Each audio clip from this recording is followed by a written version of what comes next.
Cache-maniacs.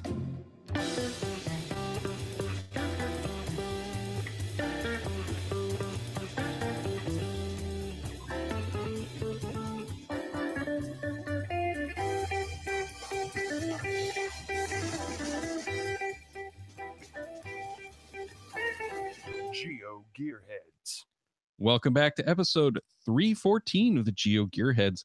This time we're going to try to explain, maybe demystify a little bit, the connections that you use for not just GPSs, but a lot of your electronic devices. Now, unfortunately, Chris is not able to join us today, but LandMonkey is here. And I can't think of anyone better to help us demystify cables than the LandMonkey. Well, thanks, Daryl. It is an absolute pleasure to be back. I'm always excited to come on this show. And when we can talk tech, it's fun. We can switch out of geocaching and talk just some nerdy tech crap and have fun. Well, and this is actually something that's come up at a number of the geocaching events lately, is just people having issues understanding some of the different cable types, and USB is no longer nice and easy. It is very, very complex and involved, and it really is starting to cause some confusion for people. So we figured it was probably time to try to tackle this on the show. Yeah, it's not your grandma's USB anymore. No, back when USB first got started and everyone hated it, it was just two different types of connectors. You had the A and the B. That was it. Yeah. And then it just blew up from there, and it's gotten to the point of mass confusion at this point. Well, we'll see if we can deconfuse it a little bit. Hopefully. But before we do, we've got some feedback from the last show, and this comes from Mike D. And he wrote in, following up on your podcast, I've just gone to an iPhone 8 up from a 6. One of the reasons I upgraded was to get the Galileo service. Both Apple and the EU satellite service say the iPhone 8 and 10 will read Galileo signals, and he linked to the release. I also read somewhere that the 8 will pick up the new Japanese sats if you're over that way.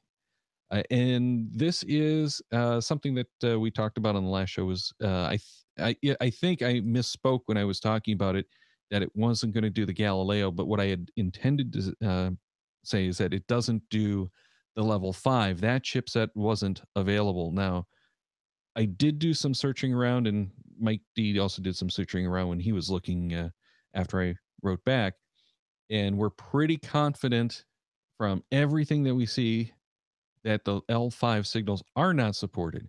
So you're not going to get much of an improvement on the accuracy with the Galileo that's in the current cell phones. And I believe even the 7 does do Galileo. I didn't bother to look, but the Pixel 2 I know had Galileo support, and a lot of the GPSs coming out now are going to have it. They're just not going to have the support for the L5 signal. Right. That's where you get that improved accuracy. Right. So you won't get the increased accuracy, which some might argue takes away a little bit of the fun of the geocaching game. But you will, you'll still be able to get to the different satellite arrays. So depending on where you're traveling, you'll have access to those systems. Sure. And some systems are going to be better. Like Galileo is supposed to be better at reducing the errors, especially in the city. So having that is going to help you out regardless, because it gives you more information to process and filter out anything that isn't correct.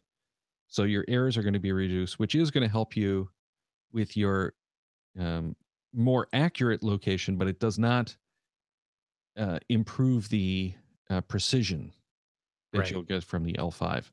Right. Well, and yeah, um, I just saw it post in the chat exactly what I was just thinking.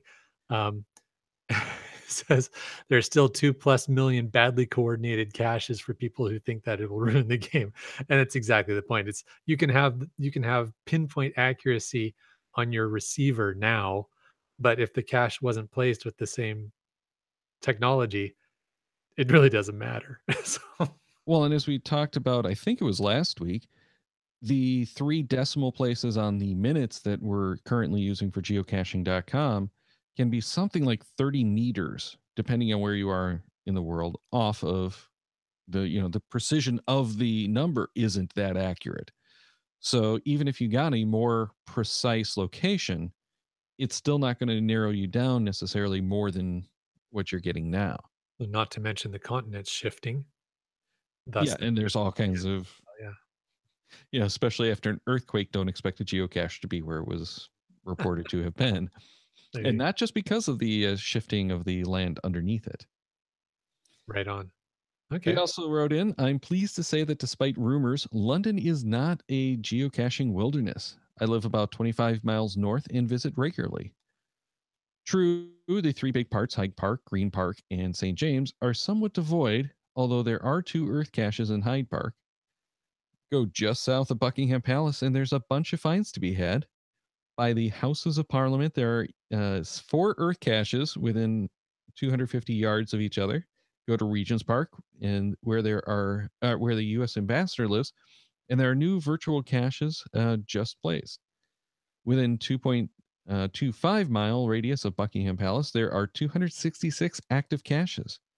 You're not going to find ammo cans, mostly nanos, bison tubes, and some magnetic credit card caches, which you write on the back. Now banned, I think. And yes, you have to Yeah, have the container. a log Eh, sheet now, yeah. Yeah, and what they're doing in this area, and have been even since or before that ban, is they'll take a Ziploc bag, put some magnets in there, and then wrap the whole thing in a camo duct tape, Yep, and then you have just a slit at the top to get in and out. I found a bunch of those. Yeah, so that's what we've been doing in this area. So my guess is, as those get replaced, you're going to see the same thing there. He also writes, reception is not bad. Near the West End shops and palaces, it's okay because you don't have too many high rise buildings. In the city of London, the CBD, 2 miles east, it's worse. Mainly rely on the iPhone where there's a dense high rise buildings. Anyway, come to London with your super value US dollars now. There you go. When are you going?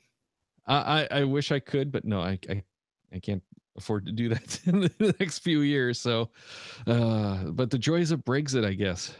Yeah, yeah, no kidding. I feel for him, that's for sure.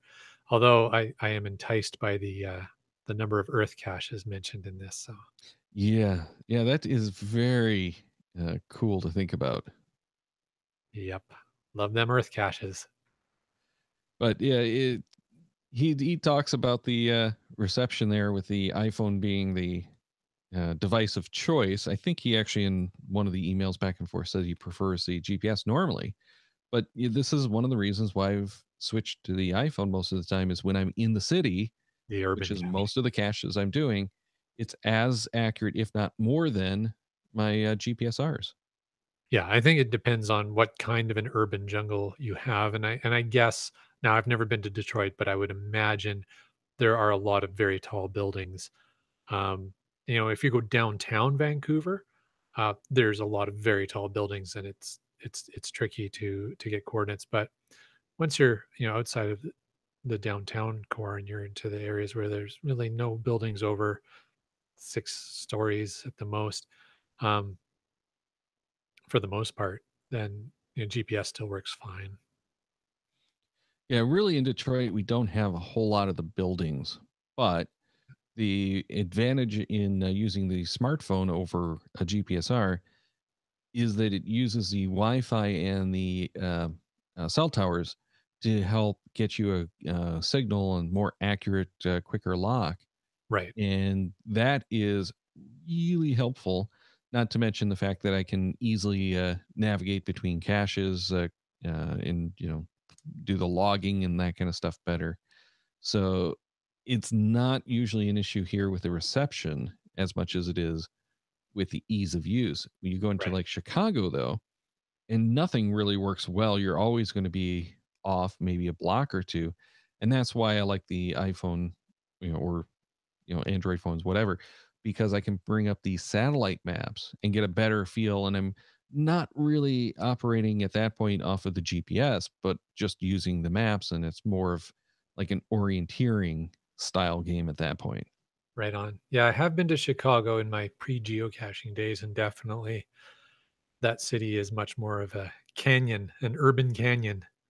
Yeah, and it gets worse, it seems, every year or so. They were building some new big, tall, high-rise building. Yeah, it's pretty neat. Let's move into the connections, though. And All right. before we get into the USB, I did want to mention some of the old serial stuff that we used to deal with. Um, RS-232 stuff and yeah, because back in the day with the GPSRs, before they had the USB built in, we had all kinds of weird connectors. Each different model of GPSR had its own cable. So I'm not talking about like Magellan had its own and Garmin had its own. It would be like the Sport Track line had its own, whereas the um, what was the Meridian, I think, had its own connector because because they had yeah, they're gonna pin different. them out differently on every. Well, and it wasn't even that the pins were different; it was that the physical size was changing.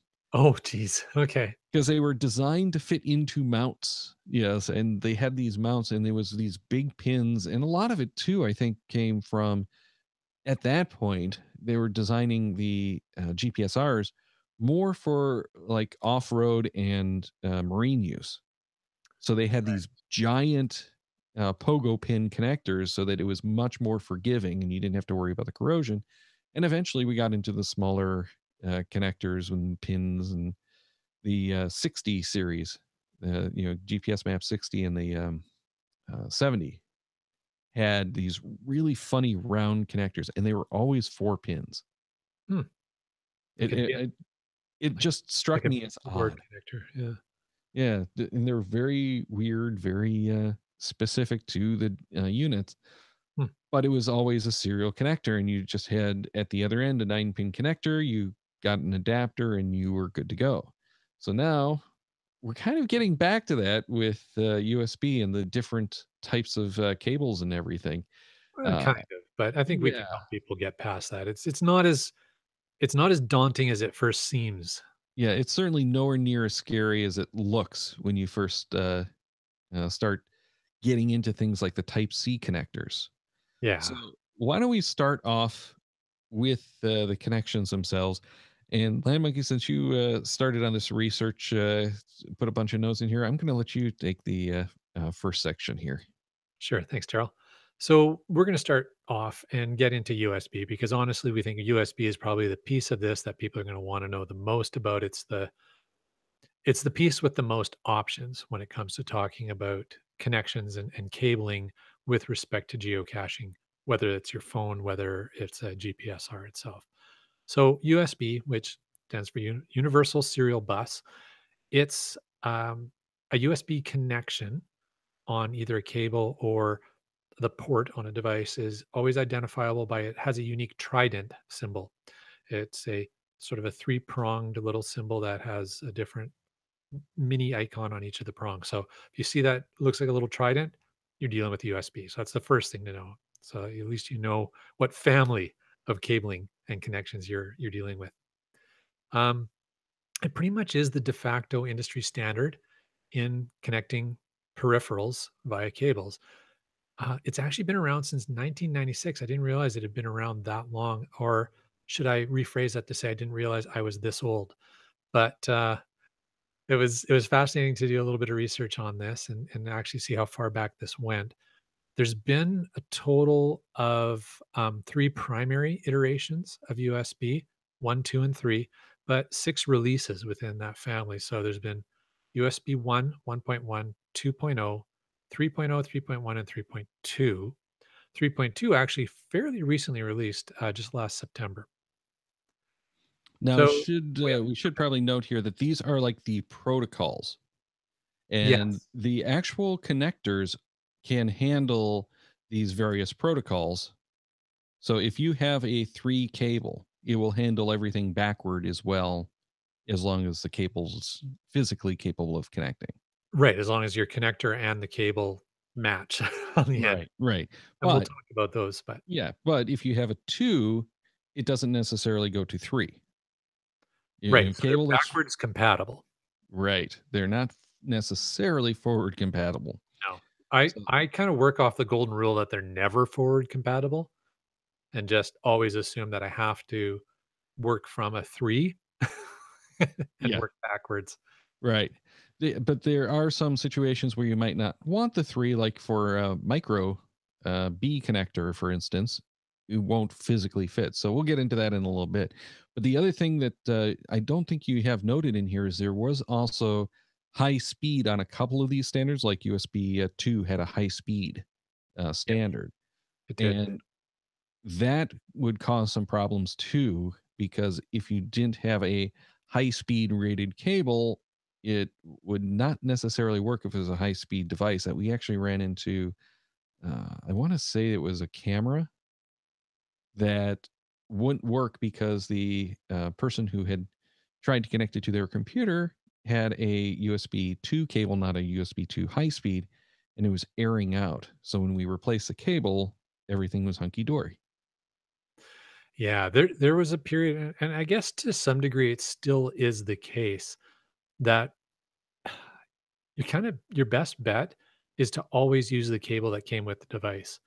Um, Pretty much every device is going to come with a cable from the manufacturer, and the pinouts on those, or the I shouldn't say the pinouts, the connectors on those cables are not necessarily proprietary unless there's some weird situation, but they are going to fall into one of the main type of plug connectors, which is micro B, mini B, type A or type B connectors.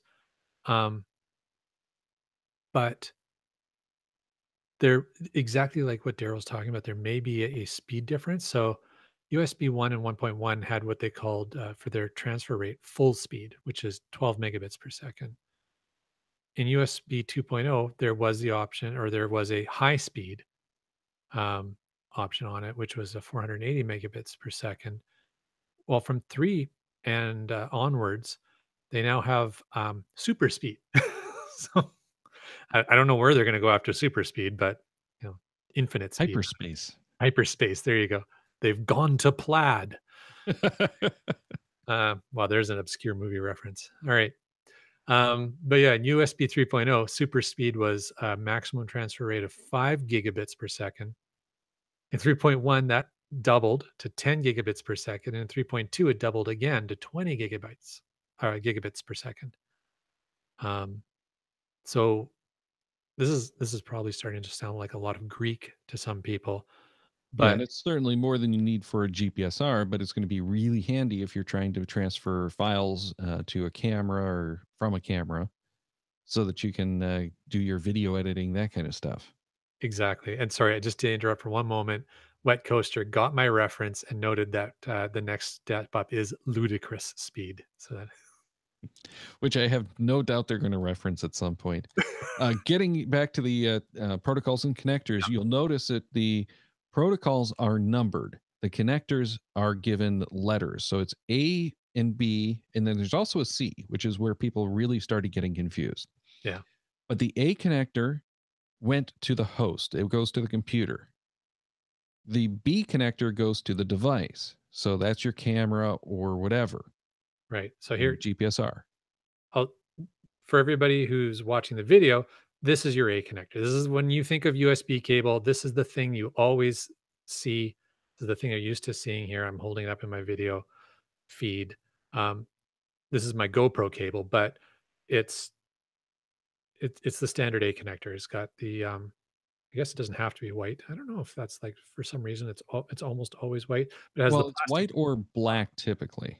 Yeah, I don't know why Yeah. the colors, but Well, um, the color actually makes a difference in that the blue cables are usually USB 3.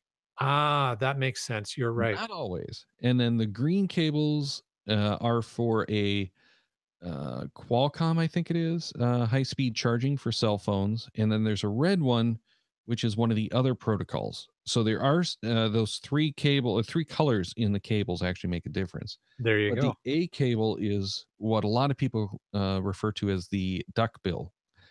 It's Fair that enough. flat cable, and the A cables are almost always that cable. Yes. There are some exceptions, but we're not going to talk about them.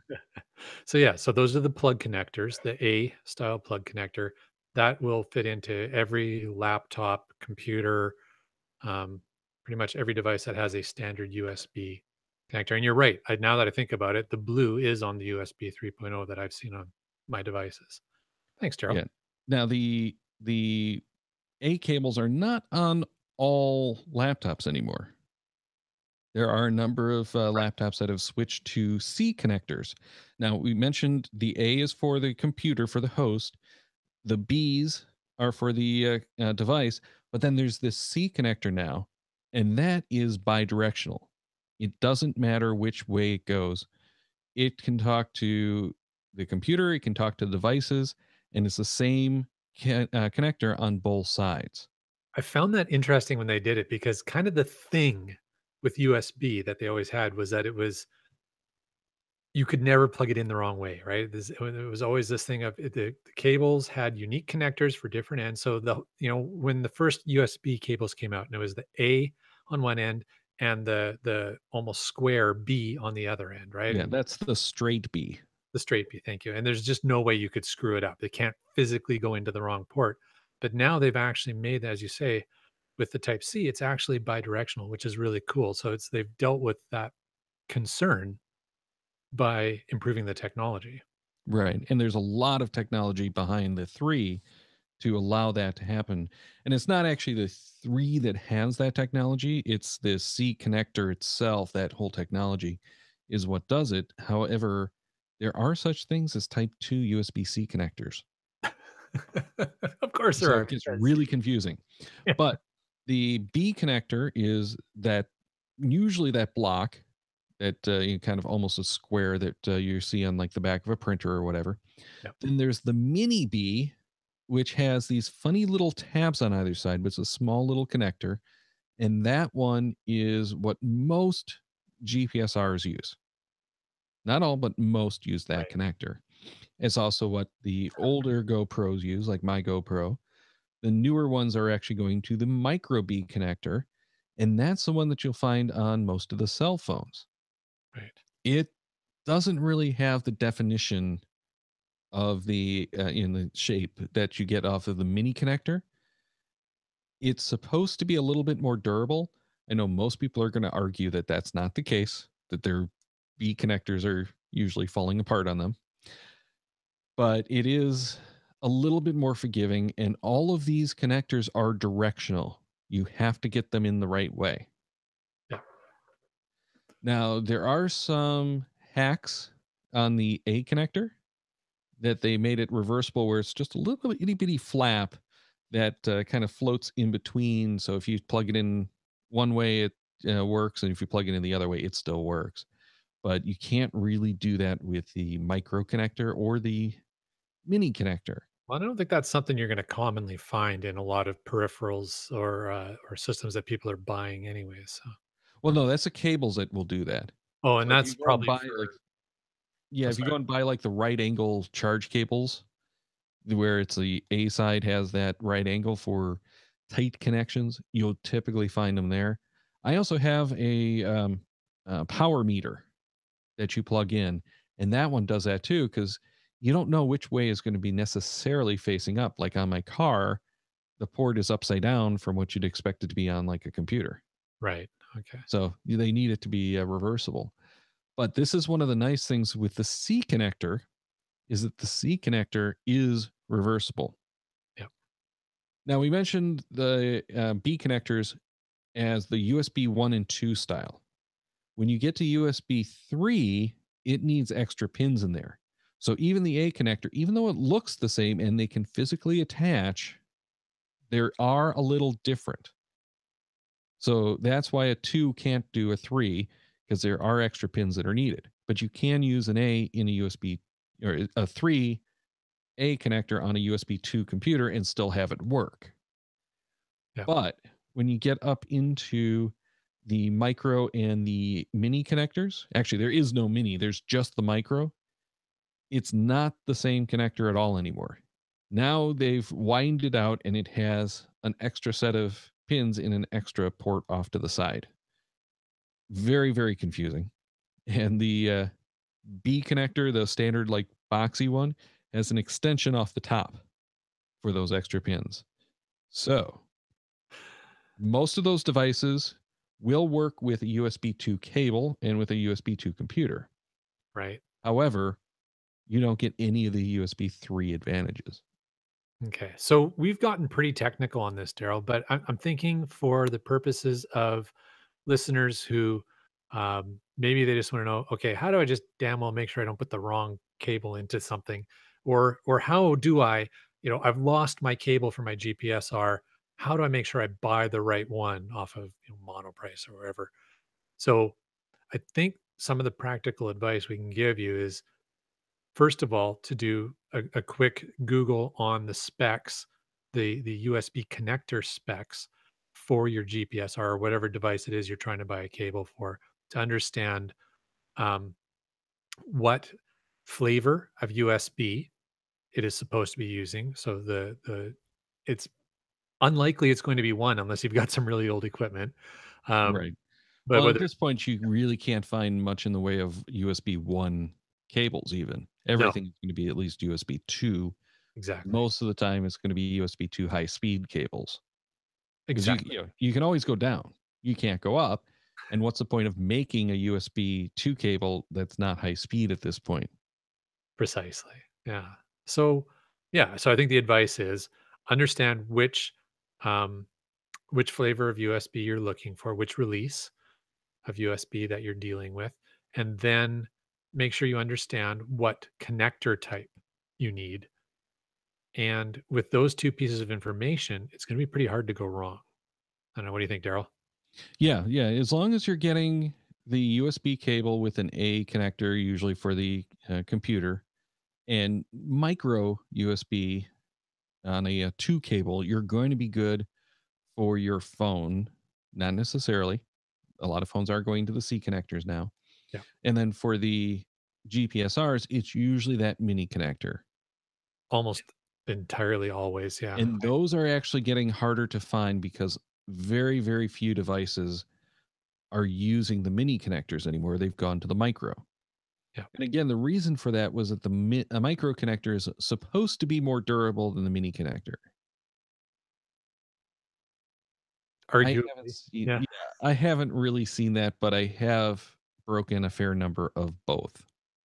right. Well, I've and broken more micro USB cables, but I also have more micro USB devices. and on that note, I noticed in the chat, Team Maviju, I believe it is, Correct. said most important part of all of these connectors, pull them out at the connector and not at the bleep bleep bleep cable. Well, and that does bring up something, tip for anyone who's listening. Renee and the kids, when they come over, love to sit and rest the phones on their chest with the cable connected. Okay, See how quickly that breaks. That is the weak spot on any cable, is that point at which the cable goes into the connector. absolutely. Yeah, So they do make some right angle cables that will alleviate this problem because the cable comes off to the side, and if you're resting it on something, I see it's what you're saying. not as likely to get broken. Right. Yeah.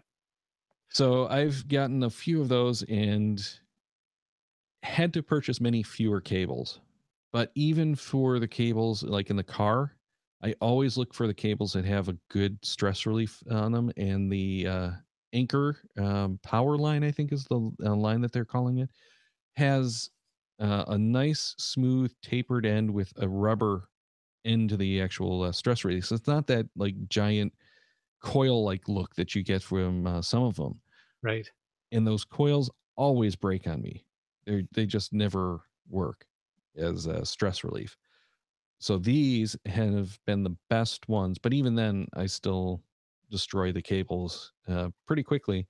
And the problem that I'm running into in the car being winter is the salt and moisture will get on the cable when you disconnect and it accidentally falls on the floor. So Oh, I've actually destroyed a couple of cables from corrosion and arcing. wow. Okay. Yeah. Arcing You is know, bad.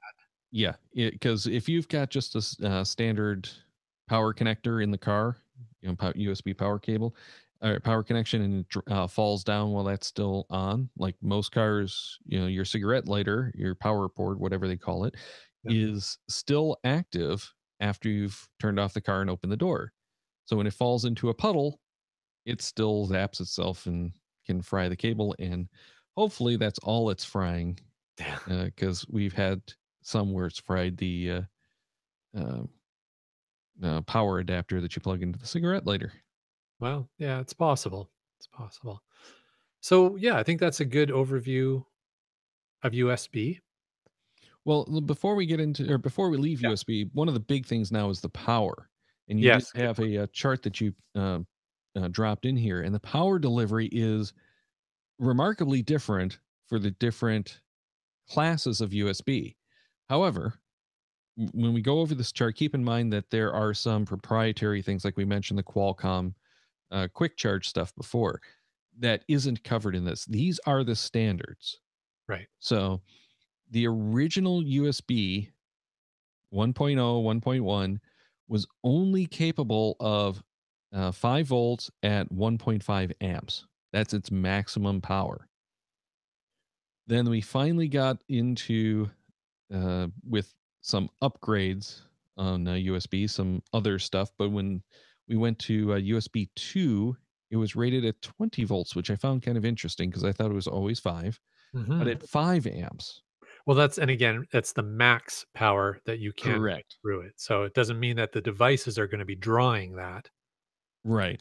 And with many of the controllers, you'll find that they will freak out if it's not like the 2 amps at 5 volts. Yep. So you might not get totally reliable results, but this is what the spec calls for. So when you're dealing with these cables, what it means is if you go for a USB 2 cable, it's going to be capable of charging your phone, or if you have a GPS that charges off USB. I don't remember if there are any of those on the market or not. I think Car GPSs do. yeah, I was going to say, I think the only ones that I remember actually doing that were the car GPSs Yeah. or GPSRs. So, you know, if you're doing something like that, this is going to be a factor. And always get that 2 cable because it's going to support faster charging. Now, the other thing is with the charging, if your cable starts to get it all frayed at those ends, just pitch it and get a new cable. All too often, I've seen those cables get fried, and not so much anymore because we have better cables. But with the early days of Ingress, I knew many Samsung Note and what was the other one? I think it was the HTC. Oh, what was the Thunderbolt maybe, that were getting their ports fried because the cables were getting a little bit worn and they were drawing enough power that it was arcing and frying the power port on the phone, not just destroying the cable. Well, how much does that suck? About $400 or $500 worth because Yeah. those aren't interchangeable parts. You have to replace the whole board. So basically the whole phone. So Yeah. yeah, make sure to replace cables when they go bad. It's not worth the risk when these cables are so cheap. It's like, here in the US, I'm always buying them on Amazon for $10 or less. It's not worth the risk. Just replace the cable if it's starting to go bad. But going back to the list here, with USB 3, you're actually capable of a lot higher amperage. And I'm not seeing, I think, the USB C 3.0 spec, but that's actually being used to process or to charge and run power for some pretty decent sized laptops.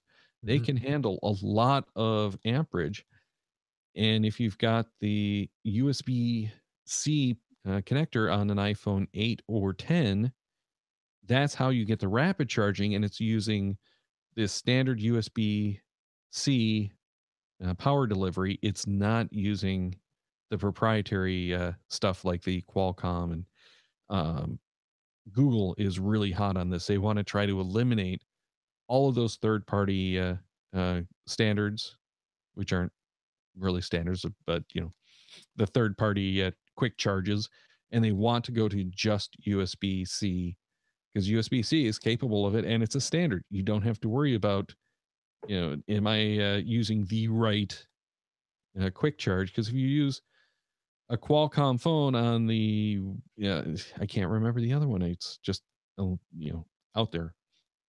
But if you use the USB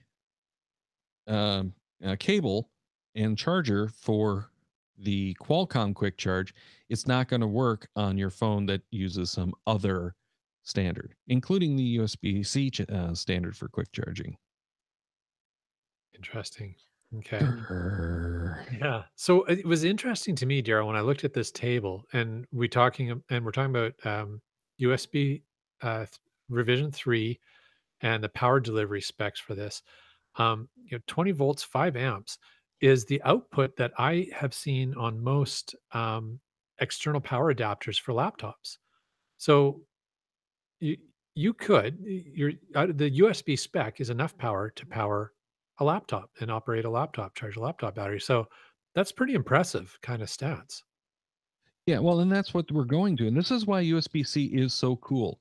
Not only is it one cable that works on anything either way, because it's one connector for C. That's Right. it. It's always the same connector. It's reversible. It can go, from the one device to the other, no problem. So if you have a USB-C phone and you have like the Pixel laptop, it's just a USB cable and it's bi-directional power. This is one of the coolest and scariest features, in my opinion. You can actually charge your phone from the laptop or charge your laptop from the phone. How incredibly scary is that? So yeah, I hadn't thought about that. I guess there's got to be some way to determine which device is the master and the slave in that relationship.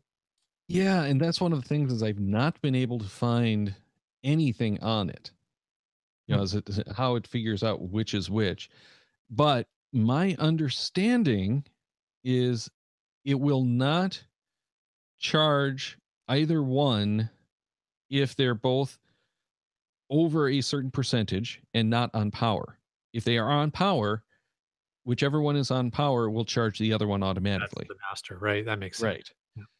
So if they're not, how do you figure out which one is going to charge the other? That's what I want to know. Yeah. It's Or like if it gets below 20%, I think it's going to steal power from the other device or something to that effect. interesting. So yeah, Cool. totally confusing. I don't understand it. Well, and there's some things that I think you don't need to worry about understanding. I mean, well, okay, let me reverse that comment.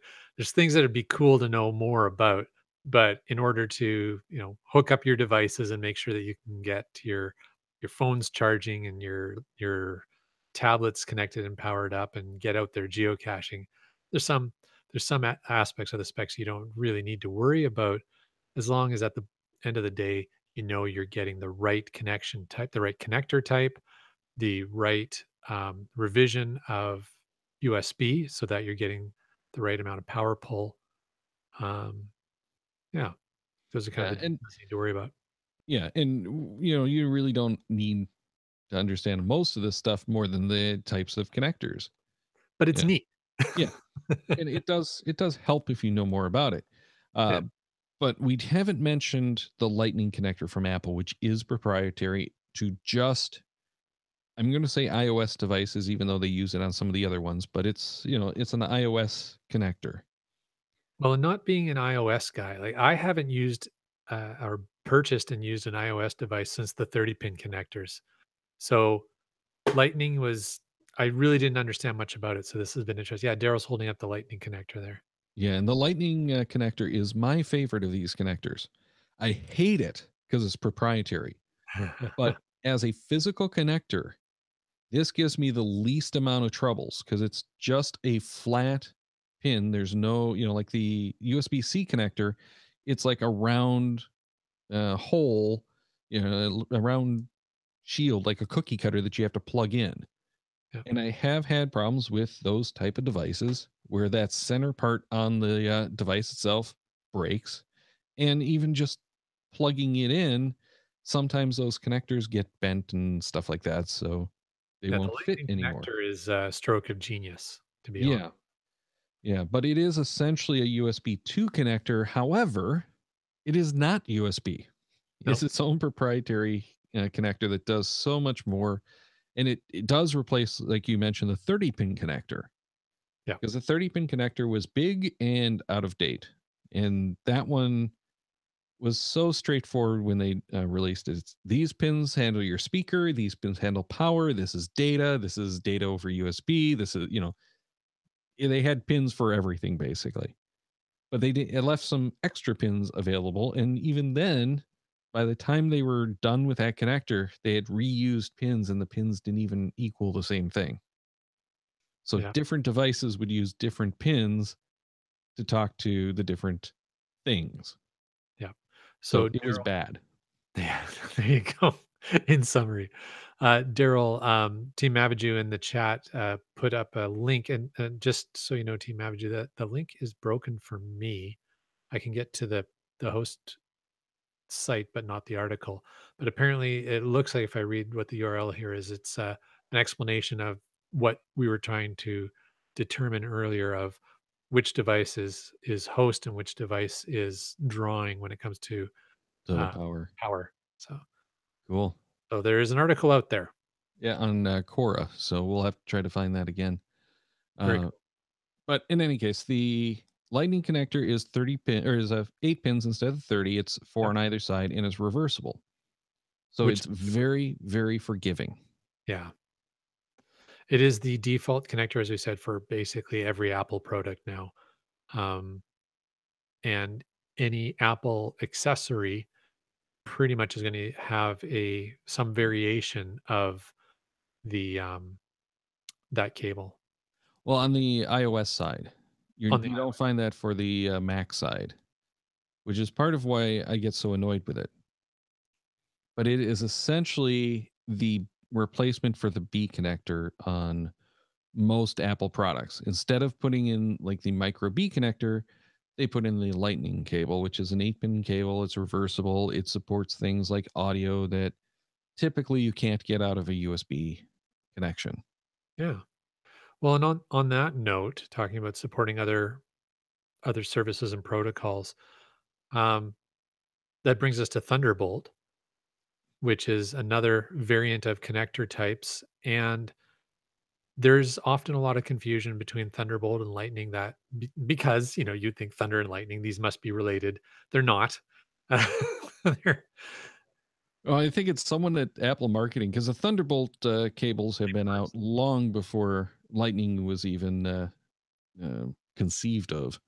And Thunderbolt was originally called Light Peak before it was actually brought to market, and that was back in like I want to say 2010 that they started demoing it, and I got yeah, all I've excited got about it. I've got February 24th, 2011 is the first consumer sale for a Light Peak.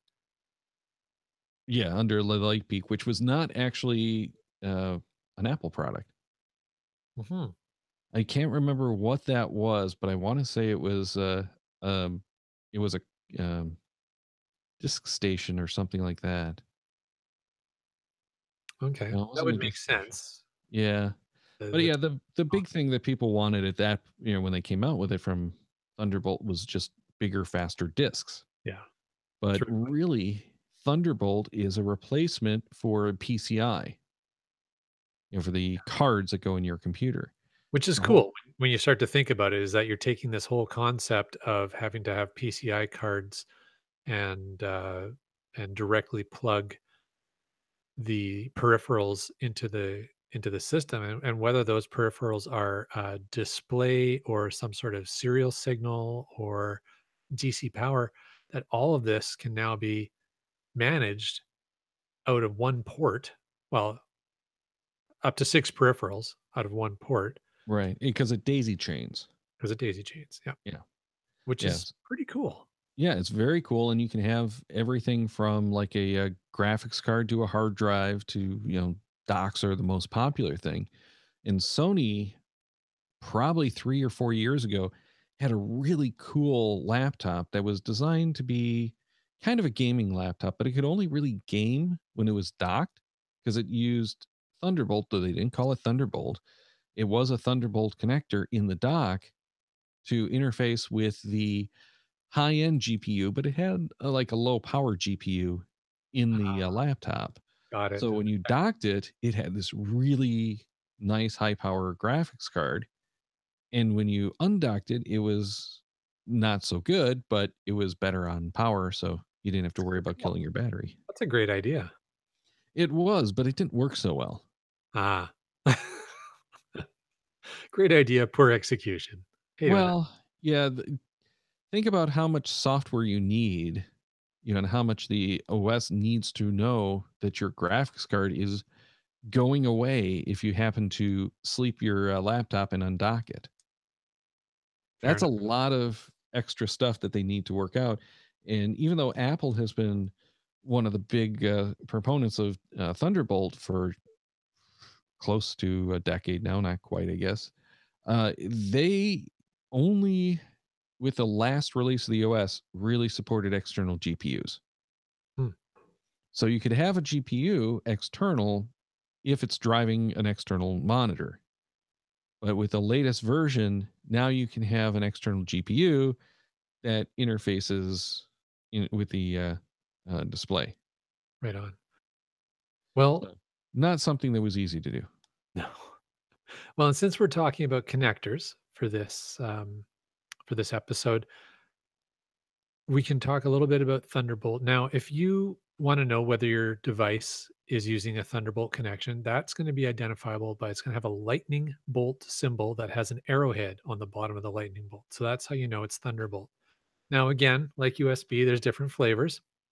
Um, there was Thunderbolt 1 and 2, and those use the mini DisplayPort connector, which I'm trying to think which one it looks It, similar it looks kind of like a USB B connector, but smaller. but smaller. Yes, Yeah. trying to picture that in my head. Um, whereas a Thunderbolt 3 uses a USB-C connector, which is very cool. Yes. And this is, again, one of the nice things is that USB C is your everything connector. Exactly. It's also a problem because USB C is your everything connector. There Fair are a number of laptops out there that will have like two USB C ports, which means you can plug into power and you can plug in one device, unless you start getting into a hub. right, So, yeah, USB C is a blessing and a curse. And we just have to learn to deal with it because it's what everything is moving to. right, But but you can get your USB C to micro connector if you want to connect your cell phone to your computer, or if you want to connect your cell phone to your GPSR. right on. It's the one cable. Now, that doesn't necessarily mean the cell phone's going to talk to the GPSR, but you can connect it. Yes, and then you can see which one's going to draw power from which. But I guess to roll up a step on what you were talking about there, Daryl, with the USB-C, if you've got a laptop and you want to know whether the ports on the side are USB, uh, USB 3 or Thunderbolt, because it looks like it's a USB-C connector. So how do I know? Again, they will have the symbol on it. It'll either be the Trident or it'll be the Lightning Bolt. So then you'll be able to know which protocol it's using. Well, and you can do both on the same port. Can you? Yes. That's what all of the MacBook Pros are currently doing. Actually, the MacBooks as well. They are Thunderbolt when it has a Thunderbolt cable connected, or USB C when it has a USB C connector Wow, connected. And that's if cool. I remember correctly, any Thunderbolt 3 port is USB C type or 3.0 or bet. Oh, no, 3. I think it's actually a 3.1, but some of them can be upgraded to 3.2. But I think it has to be at least a 3.1 port to support Thunderbolt. Right on. That doesn't mean a USB 3.1 supports Thunderbolt, because the thing with the Thunderbolt is you have to have the chipset that allows for it. It's not a card that you can get. This is at the chipset level. This has to be on the board. And that's the whole premise of trying to take PCI external off of the out of the system, using that the PCI bus concept on the board and at the chip level, and using the connectors to. extend that out instead of having to put cards in slots. And the whole concept when they started coming out with this had been, well, if we take all of this stuff external, we can create these small little tiny computers and then stack on externally the stuff that you need. So we don't have to create as big a computer with as big a power supply. We can have these tiny little things that, stack together like Legos and create really cool supercomputer kind of things that are tailored to the end user's needs. And almost a decade later, we're nowhere close to that. But it's still a cool idea. It's a cool idea and it's a great technology. Uh, you know, Not necessarily something that most of us will be using on a daily or weekly basis. There you go. So, Daryl, we've gone through USB 1 through 3. We've done Thunderbolt and Lightning. It's very, very frightening. Um, so those are really the main connector or connection types that you're going to find, regardless of what technologies you're using here as a geocacher that's using technology. So maybe we can talk a little bit about some of the practical application, either from with respect to GPSRs or phones, and how to use these connections with them. Sure. And then we're probably going to have to take off because we're over the 50-minute mark Oh my already. goodness, look at that! Time Can you believe flies. we talked about that much in cables and connections? That's sad, but we're happy. So We're geeks. We've just proven that we are geeks. yeah. Well, there you go. Sticking with my moniker here. All right. So first of all, let's talk about GPSRs and USB, and I guess Cole's Notes versions for the listeners. Wherever possible, use the cable that came with the GPSR. It's just going to keep your life simpler. Most of them are going to be using a USB 2 with a mini connector plug, like Dara was saying earlier. Um, those pinouts are industry standard, but if you're going to start using third party cables, just be aware that, as I like to say, your mileage may vary because you may not get the right exact cable connect or cable and connector combination. You might have the right connector, but it might not be on the right cable protocol. And you're going to end up, it's going to be a flaky connection, or it's going to be a slow connection, or something's going to be weird with it. So really follow those steps we talked about earlier. Do just a little bit of Google research on the two devices that you're connecting. The computer, you probably don't need to do much research on because it's going to be a standard USB connection. But um, on your GPSR, just look into it, make sure you got the right connector and the right USB protocol level. And then it's going to be hard to go wrong there. I'm going to throw one little curveball in there too. Is you'll note that most of the Garmin cables have that little bulge just behind the connector. That's a ferrite bead to cut out RF interference. Now, I've used many, many, many third party cables without any type of trouble with the GPSRs. However, some people I've talked with had to use that actual Garmin cable because they're getting too much noise if it doesn't have that ferrite bead on it. That's interesting. I've never experienced that. The only time I've ever had a problem is when I accidentally used a cable that wasn't like a USB 1 cable that had the right pins, but it wasn't the right cable.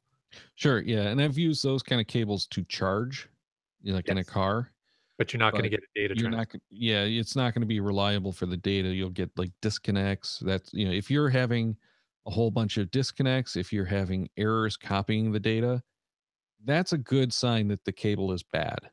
Yeah. Try And a like different cable first and foremost. exactly. And like we said, these are backwards compatible protocols. So here's a use case. You're hosting an event or you're volunteering at an event where you need to uh, upload pocket queries to people's GPSRs, right? We've all seen this at mega events and such where everybody queues up with their GPSR in hand, and you've got a row of people with the laptops and a selection of cables, and you're doing your best to get people plugged in and such. Again, if you make sure that you're using to the higher end protocol of the cable with the right connectors, you're very rarely going to have a problem. But if you've got older protocol cables, with the right connectors, you're probably going to have problems. Absolutely. All right. I threw in an interesting question here just because it's something I've come across personally. Can you power a Garmin? Can you power a Garmin GPSR via a USB cable? So, and I'm talking about not a motor vehicle GPSR, but like the handheld ones. And I'm going to say yes because I've done this on my eTrex 30X. You can. Yeah. All Garmin units that have the USB cable will power through USB. There you go. And that was because they were using the car chargers to power the GPS for various reasons. However, most of the GPSRs will not charge if they have the rechargeable batteries. Exactly. So if you have the car units, it will recharge. I'm pretty sure the Montera will charge, but not the Montana Okay. from Yeah. USB. I'm trying to, yeah. I've seen this in real life, and I'm trying to remember the I couldn't remember the models, so I didn't wanna go down that Right. road. Right. But like the 750 will actually charge the Garmin battery from the USB. Right, because it's an internal battery, not replaceable batteries. No, no, it is the replaceable, but they Oh, have their own special battery on the 750s, on the Oregon 750s that and it's been that way on some of the other ones, and I want to say the 650s were the same thing. If you have their rechargeable battery, there's a little switch that it hits.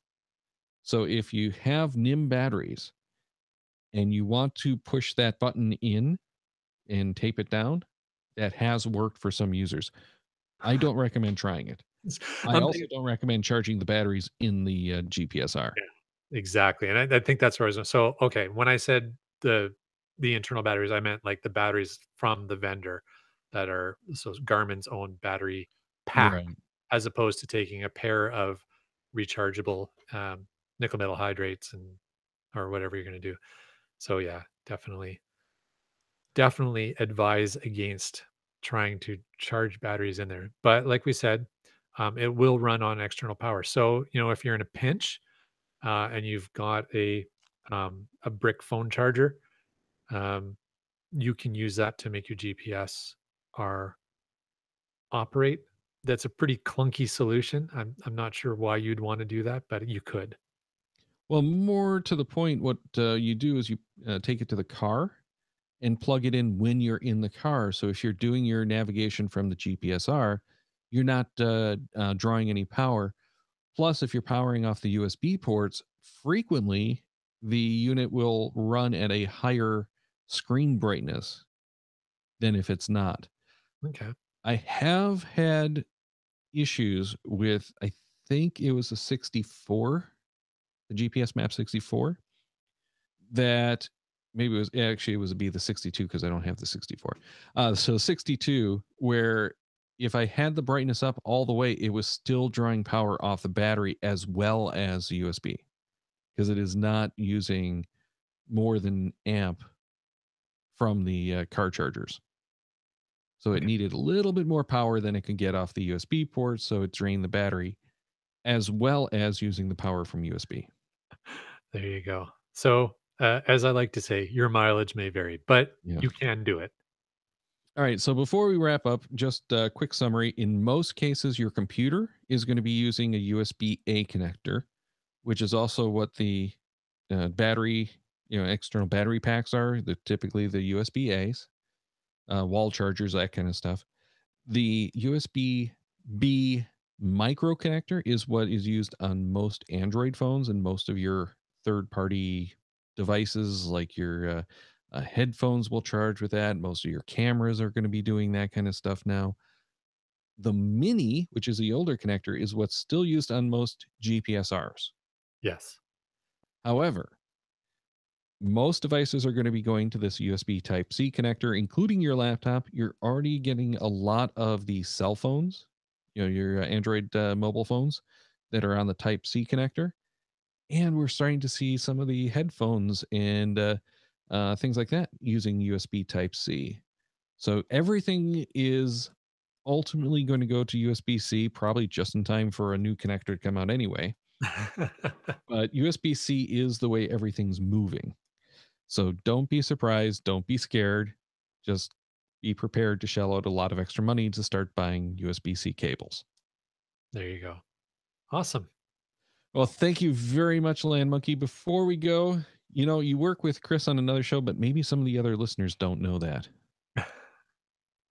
Right on. So, yeah, if you want to catch us, in fact, later on Thursday nights, depending what time zone you're in and how late you really feel like staying up, you can catch Chris of the Northwest, myself, and Wits End on Caching in the Northwest every Thursday night.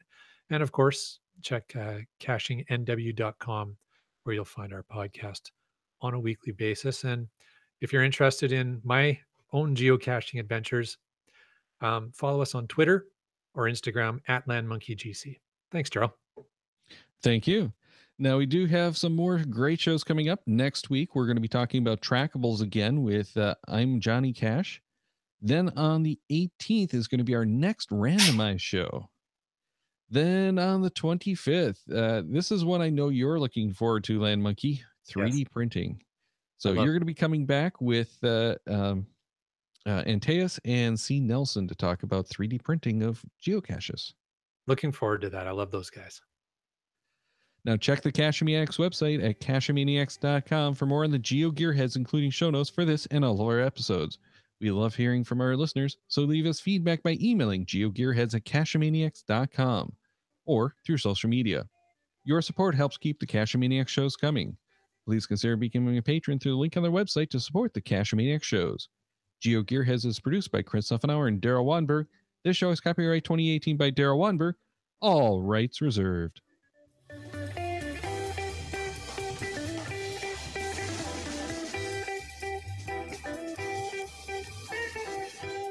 Cash with the Cachemaniacs.